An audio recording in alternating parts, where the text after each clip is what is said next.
ખેતર એ જ મારો ધંધો છે. કામ નાનું હોય કે મોટું હોય, કામ તો કામ છે, પણ જો અમારી કારીગરીની કદર કરાવી હોય તો સેવા એ કરાવે.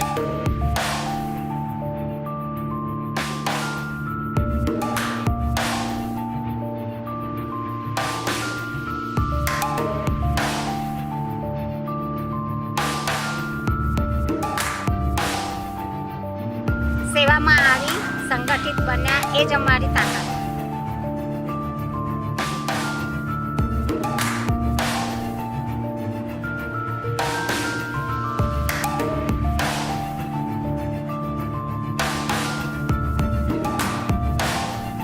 દુનિયામાં કંપની તો ઘણી છે, પણ આ અમારી એક કંપની એવી છે કે તેના માલિક ને મેનેજર અમે છીએ.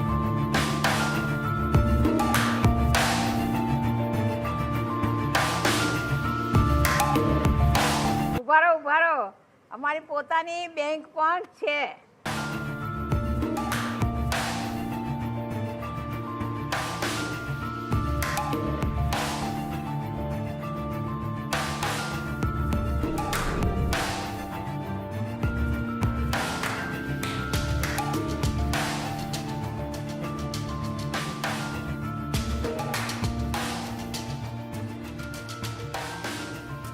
સાંભળ, બહેનોને ઓળખ મળી, અગ્રિમતા મળી, રોજગાર મળી.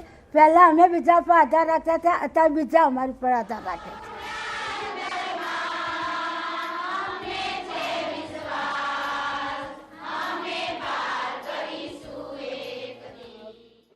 So SEWA was founded in 1972 to organize largely poor self-employed women in the informal sector in India. Reema Nanavaty joined SEWA in 1984. Under her leadership, SEWA has grown to become the single largest union of informal sector workers in India, with more than 1.9 million women members. Her focus is on women's economic empowerment by building women-owned enterprises and women-led supply chains in energy, agribusiness, food processing, waste, recycles, and textiles. Reema founded the SEWA Trade Facilitation Center, now owned by approximately 15,000 women artisans. Under her leadership, the TFC model is being replicated in all South Asian Association for Regional Cooperation countries to build the social enterprises of home-based women workers. Reema, welcome, and thank you so much for your time to speak with us. Thank you. Namaste. It's been my great honor and privilege to be talking to you, Pallavi, today. And I'm also grateful to Sonak Bhai for bringing me to be talking to you. SEWA was founded way back in 1972 by our founder, Ela Bhatt. And we were founded from the Textile Labor Association, which was founded by Mahatma Gandhi. So we follow the Gandhian values and principles in organizing. 80% of SEWA's organizers, they come from our membership, and 20% are people who are not from the membership, but who are from various professional fields or backgrounds. Our principle has also been that the highest paid member organizer of SEWA can earn anywhere 4.5 times more than what our organizers are earning. And I think the advantage of this is that you get people who are really passionate, who are committed. But our biggest advantage, therefore, is that there's a strong sense of ownership and belongingness amongst our members. So what is SEWA? SEWA is these very 1.9 million members, and these are the women who are SEWA, and we organize around the needs or the issues that our members are facing, and therefore there is more participation, there is more sense of ownership. It brings mutual accountability. We are a 1.9 million member organization, which makes us India's single largest women's union in the country. And we also work in the neighboring countries of Afghanistan, Pakistan, Nepal, Sri Lanka, and Bhutan as well. Our goals are full employment and self-reliance of our members. So by full employment, I mean work and income security for our members, food security and access to basic support services, which is healthcare, childcare, nutrition, and shelter. And when all these things come together, but at the pace at which the women can absorb it, this in itself becomes an empowering process for our members. And our over 4 decades of experience has shown that when women have economic security, she's less vulnerable and she's able to then deal with her very many social issues. So we have a joint strategy of struggle and development, which is that, we organize to build a collective strength, but in a country like India where 93% of the workforce is in the informal sector, you also have to create alternatives so that, the women have economic security, and therefore it's union and cooperatives. So we organize the women to build their collective strength, but we also create our members' own economic organization, which provide them the different services that the members need, or provide them with alternative livelihood opportunities. We are like a banyan tree, where the leaves are the 1.9 million members of SEWA. The trunk is the main parent SEWA. And then it takes very many branches which then take roots. So these are the different service organizations or economic organizations. And we complement and supplement each other.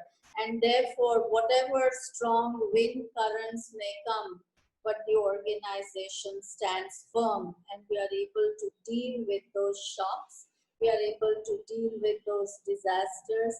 So when we work on a very holistic and an integrated approach, I think our members require 6 basic services, which is, roti, kapra, makan, which is food, clothing and shelter, and access to healthcare services, financial services, and educational services. And therefore we have SEWA Bank, which is our very first cooperative bank, which is governed by the Federal Bank of India, the Reserve Bank of India. We have our healthcare workers cooperative. Healthcare and insurance are the 2 major services that our members require. Also, very often the informal sector workers are outside the purview of the policies because their work itself is not recognized as work, and therefore you need a lot of legal aid services for our members as well. And then we work on capacity building, both leadership as well as managerial capacity.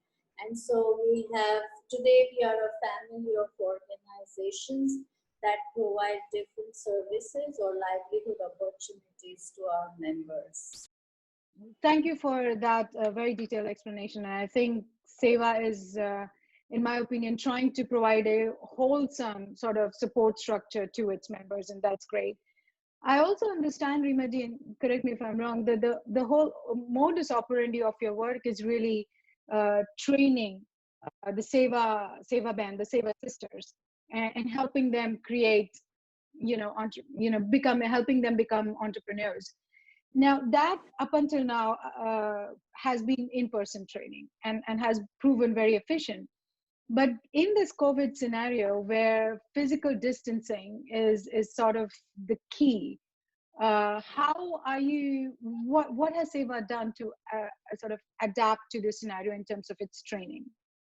That's a very good question, but let me tell you that, the pandemic of COVID-19 has directly has destroyed and has been very destructive to the lives and livelihoods of the informal sector women workers. These concepts of lockdown and social distancing are all very alien concepts for the informal sector workers. Yeah. They live in very small huts in the villages or in the slums. Their families are big, at least 5 to 7 to sometimes as big as 13 or 15 members in that one little small house. Where does the concept of social distancing apply? Or, when water is not available, you can't open a tap and there's running water. She has to walk miles even today to fetch water. Washing your hands every now and then. So I think it has really disrupted the lives and livelihoods of the informal sector women workers. And therefore, I think more than the health risk, there is more hazard of the economic loss and the loss of the livelihoods. And therefore, very often our members say that the starvation would kill us more than the COVID-19 infection. And so at SEWA, we had to really make sure that we don't let the women or our organizers sit at home idle without work. As our experience in different disasters, be it a cyclone or an earthquake or a drought, has shown that poor do not want charity. They do not want relief, but the first thing they ask is for work. So how do you keep them in? Because work is a healer, and it starts bringing in hard cash income, which gives them a sense of security as well. So therefore, we have to make sure that how do the work continues, be it production of goods or providing services or providing trainings for capacity building. And I would say that, pandemic adversity, we turned it into an opportunity. How do you become a digital organization? Everybody talks about digital inclusion. In a country like ours, in the far-flung remote villages in Kutch or in Assam or in Jammu and Kashmir, where there's always conflict and turmoil. But how do you turn the organization into a digital organization? So we involved our grassroots leaders into preparing e-modules. So there were the organizers or the trainers preparing PowerPoints and the women giving their voice. And that's how they paired and converted all the trainings into e-modules, which were very interactive.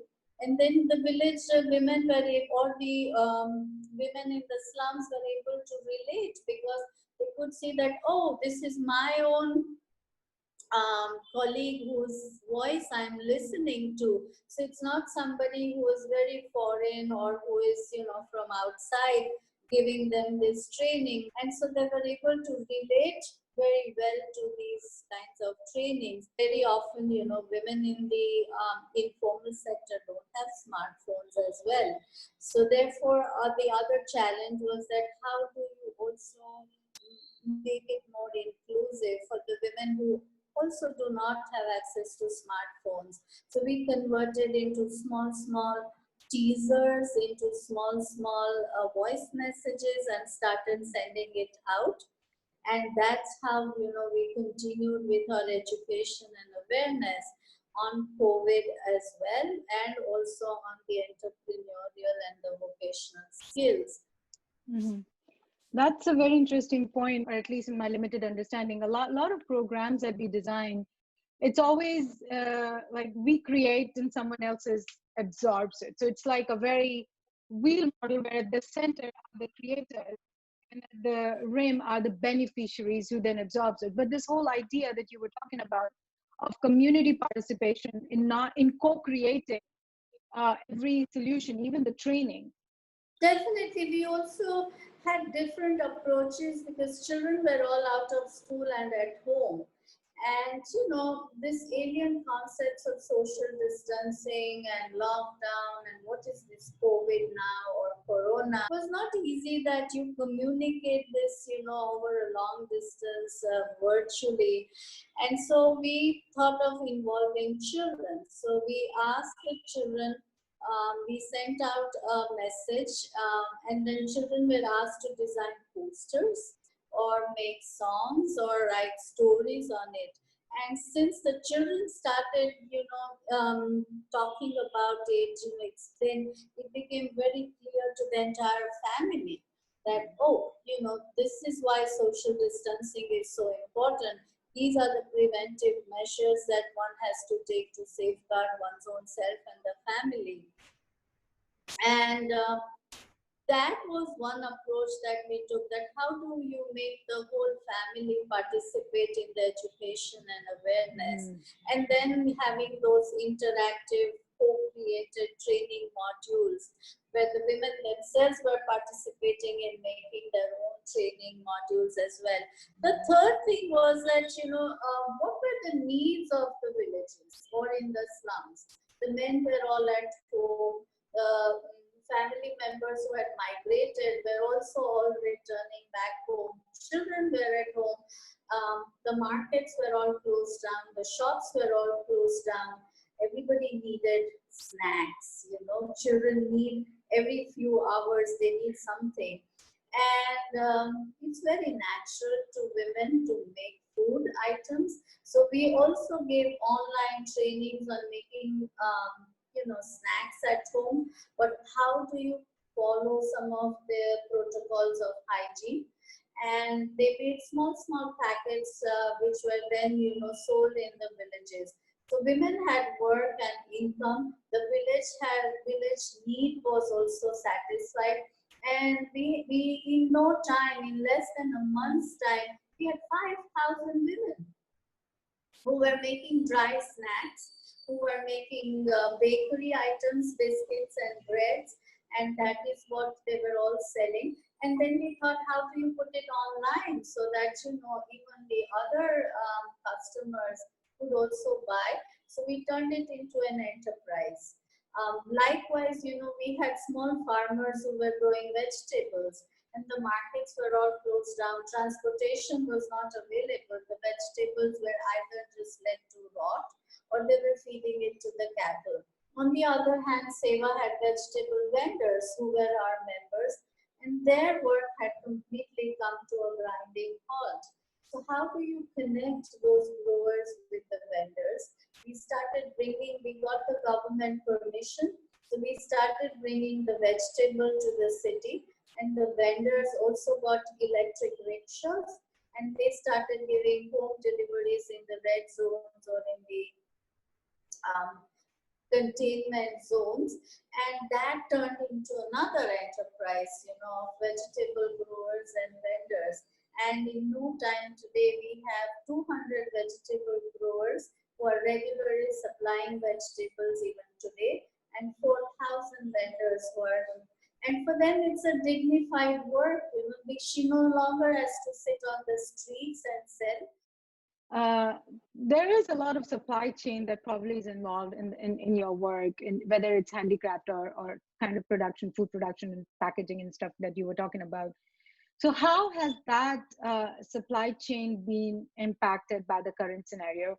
And you were earlier discussing something about the SEWA Bazaar concept. So can you expand on that a little bit as well? So what lesson we learned from this whole pandemic was that if your supply chain was decentralized or localized, it really functioned well, and not just functioned, but it also expanded and scaled up. So our operations in Rudy, they really scaled up. Our turnover also increased very rapidly. Likewise, the vegetable vendors enterprise also, in less than 2 months' time, it became a growing enterprise. Likewise, the food enterprise. But on the other hand, the supply chains which are looking at national or export markets, which were more centralized, they came to a grinding halt. And I think we need to restructure them, we need to repurpose them. So currently we are looking at how do we restructure the textile and clothing enterprise, supply chain, or for that matter, the waste recycler supply chains.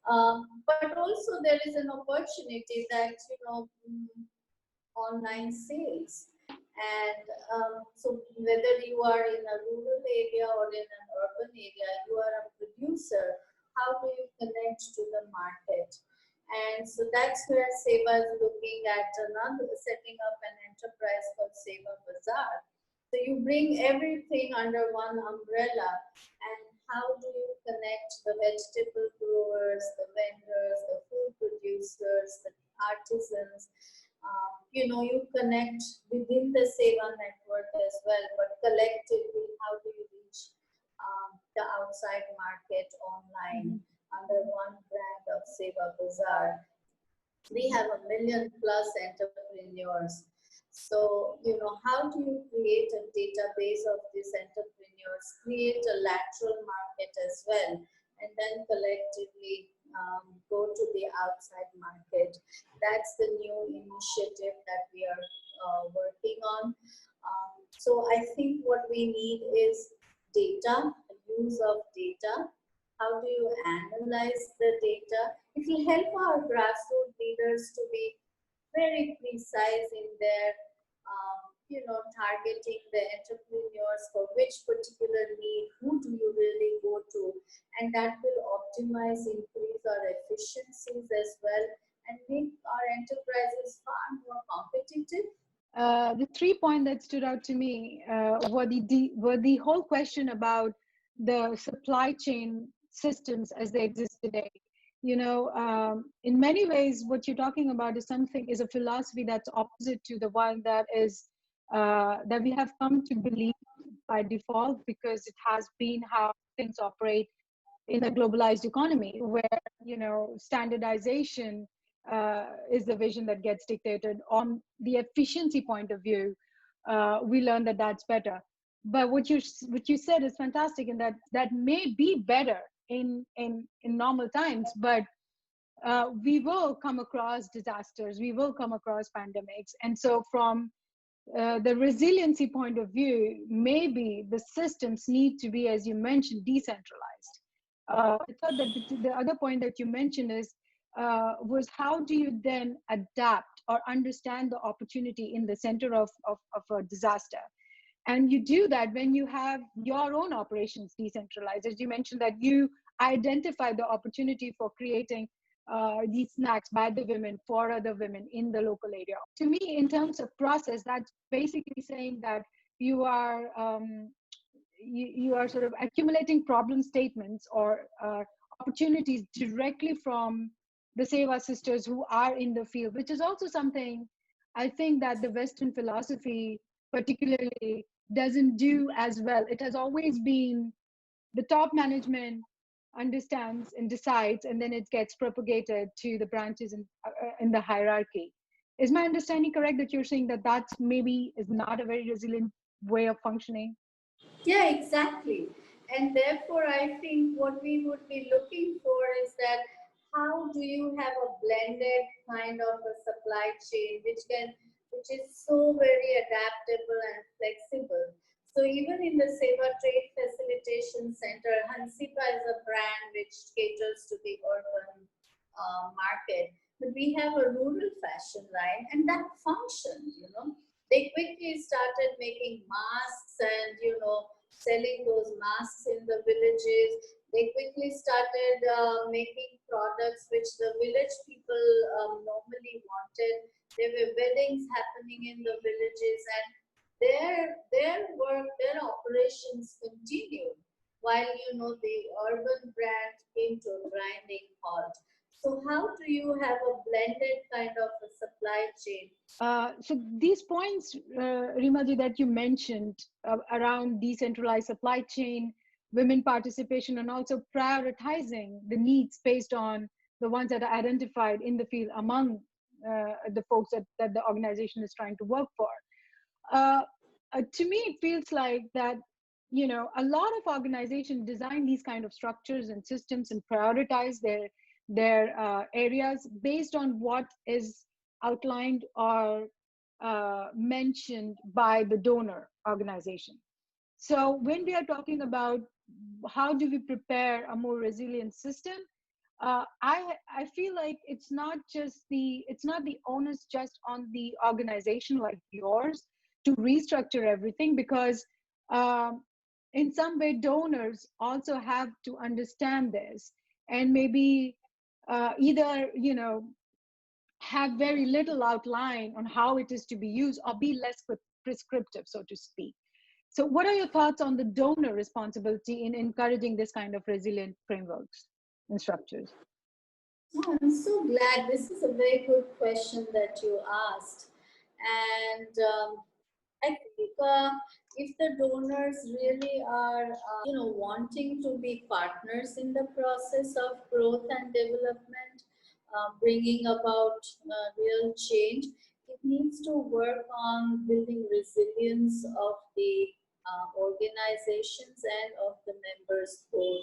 And therefore, I think what we are proposing to the donors is to set up a livelihood recovery and resilience fund rather than just giving out a grant, because repeatedly our experiences have shown that you give a grant, you want a 3-year project cycle, a 5-year project cycle, you cannot really grow an enterprise or an entrepreneur. You have to be partnering in that journey or in that process. So this is kind of a blended pool of finance, the livelihood recovery and resilience fund. So in order to bring in new technology or to build the capacity, you need certain amount of grant. But then it's a patient capital and an affordable debt, and it's a longer term period. So the women and individual entrepreneurs or their enterprises would repay it back, but over a period of 7 or 10 years time. Livelihood recovery and resilience fund would allow them to access the needed services, but it will also allow the enterprises to gradually scale up. So from a tiny and a micro enterprise, they will be able to become, medium and small enterprises.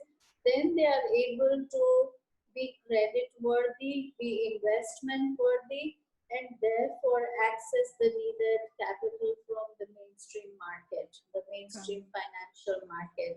And that is the underlying objective of the Livelihood Recovery and Resilience Fund. So the other question, Reema, I wanted to ask you about this idea of this digital world that we are about to embark on, whether it's about training, whether it's about providing services, whether it's even about the partnership model that SEWA has. Given that a lot of your, the SEWA sisters and the members are in semi-urban or rural areas, who may not have that kind of infrastructure to benefit from this digital environment. I wonder, what do you think of this kind of environment, perhaps pushing the people who are already living on the margins, so living in poverty, even further, widening the gap, widening the digital divide, so to speak, and not benefiting the people who actually need to be benefited and especially supported under these circumstances? Pallavi, we always believe that when you put technology into the hands of the poor women, they know how best, what would be the best use and application of that technology.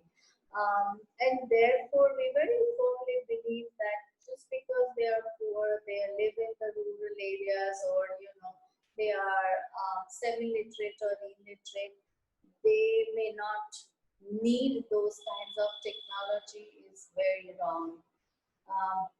But it's one needs to have that trust and faith that you put technology in her hands and she will know. And that's how, way back in 1984, when video was still very recent, we put a video camera into the hands of the women and they started making video films, bringing out the issues of their trades, women who used to cart sand from the riverbed on the donkey's back. Now she made a video on, what's their life and work like. I think the Googles and the Amazons and the Flipkarts of the world need to listen to these women, listen and see how they are using this technology. So let me give you some examples. We did not even know, but women formed their own small WhatsApp groups or Kaizala groups and started sharing whatever little queries they had, whatever production they were making, if there was a disease which had infested the groundnut crop, and then they started giving solutions and making changes. They did not need any training school or systems in that. Likewise, they started using YouTube. And how can if I'm a groundnut growing farmer, what are the other uses of groundnut and what is most feasible in my given situation? And that's how they went from farming to on-farm processing to, how can I have farm planning and farm management? If you leave technology into their hands, they know how best to use that technology. This is amazing. So Reema, basically what I'm hearing is that in terms of designing programs, we have to believe in the agency of the individuals who are going to use that solution. So, thank you, Reema. My next question really is about this project that we were discussing earlier. It's a project that SEWA is executing in the Little Run of Kutch area in Gujarat. It's really the salt creation by the SEWA women using solar power. The project is very interesting for multiple reasons, especially in its model of women empowerment through salt production. Salt production itself has a important historical context in India. But in our discussion, you mentioned that there are around 30,000 women that are engaged in this project, and that while the systems that SEWA has set up are utilized for around 8 months in a year, they are sort of unused, or they remain unutilized in the rest of the year and off season. And I saw that SEWA has formed a partnership with the Gujarat government for the utilization of these systems during off season, which is wonderful. But can you describe this project a little bit and highlight for us if there is anything that the engineers can do or think about in terms of supporting the utilization of this technology in off season? Oh, thank you. I think the salt pan workers in the Little Run of Kutch, they are the poorest of the poor.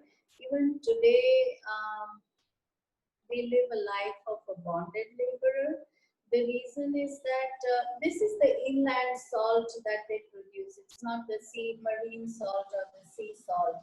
So they dig shallow wells in the desert, 60 feet or 40 feet, and pump out brine for 24 hours for at least 3.5 months.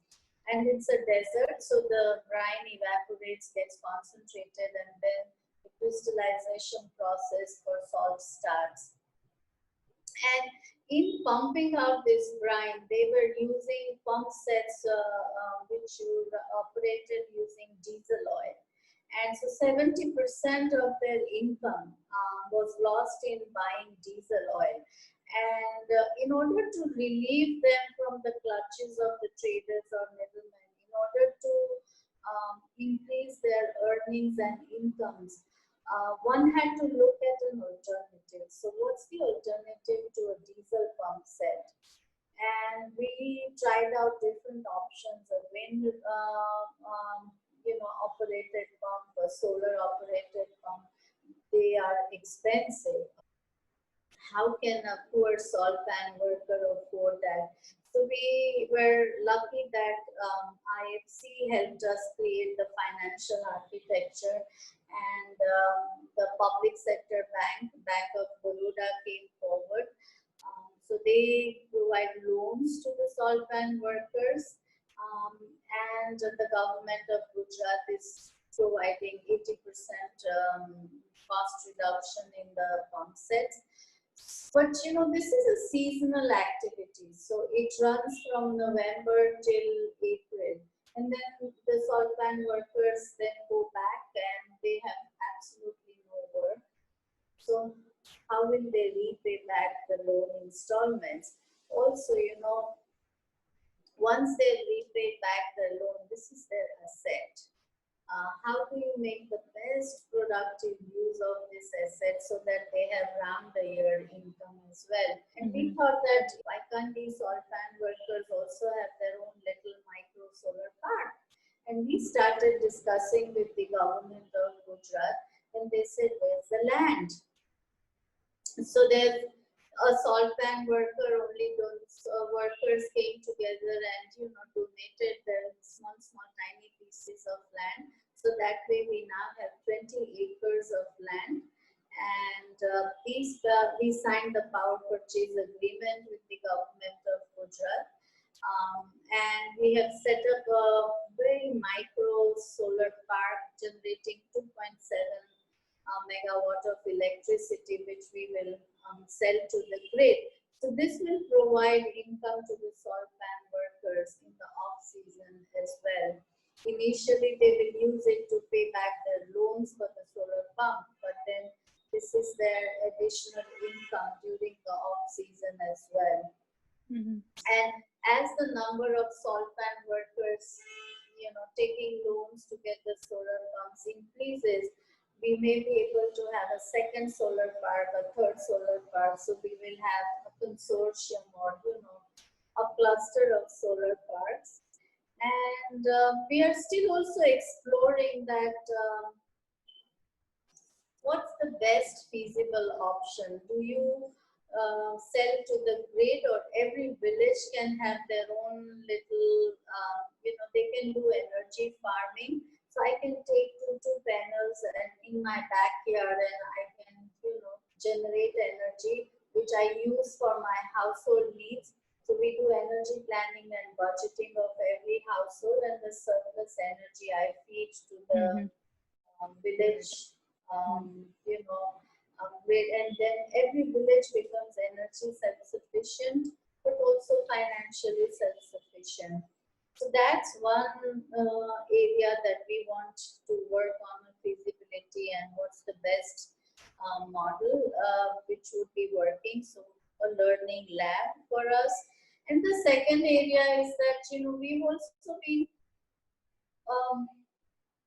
informed by the salt pan workers that the residue after you have harvested all the salt is also rich in magnesium and phosphate, which are the basic raw material for fertilizers. So whether you can convert it into gypsum or into some kind of chemicals which can then be sold, and that fetches far more income than the salt that they are manufacturing. We are a research university, and we have strength across engineering and agriculture and health and human sciences and pharmacy and stuff. I was wondering, what would be your in your opinion, what would be the critical innovation gaps that faculty and research and students from a university like ours can actually work on, can take those gaps, innovation gaps, as problem statements and design solution and base their research on? What is really important is how do you integrate health with agriculture? Or how do you integrate health with artisans? And nobody looks at that kind of engineering or that kind of design. What we want is mainstream health in livelihoods in the form of occupational health as well. So what is the impact of pandemic on micro-entrepreneurs, on farmers, on artisans? So those are the kinds of things that one needs to look into, and work out different kinds of policy areas, identify policy areas, and feed into the programs as well. I hope I'm making sense. Yeah, no, absolutely. And to that last point, Reema ji, given that the organization has existed in since 1972, I'm sure you have a lot of data. I'm wondering if you have like, do you use that? And this is just for my own learning. Do you use that data to make policy recommendations to the local government or central government? Answer your question, we do need data because otherwise, first of all, the work of the informal sector workers is not even counted as work, and if it is not backed by data, it would be just seen as anecdotal. We have been started working on since last almost 2 decades on systematic data collection, but I think the time has come that how do we equip our members and grassroots leaders also to use that data in their own day-to-day work so that they become very precise and they're able to target it very well as well. Well, Reema, those are the questions I had. So if you have any closing thing for us or anything that you want to mention, please do. Oh, thank you very much. And I think thank you for giving me this time and space to share all our concerns, all our areas that we need to work on. And as our members always tell us that, we shall overcome someday. Deep in our hearts, we do believe we shall overcome. So thank you for giving me this opportunity. I really appreciate, and I express our gratefulness on behalf of all my 1.9 million members. Thank you. Thank you so much, Reema.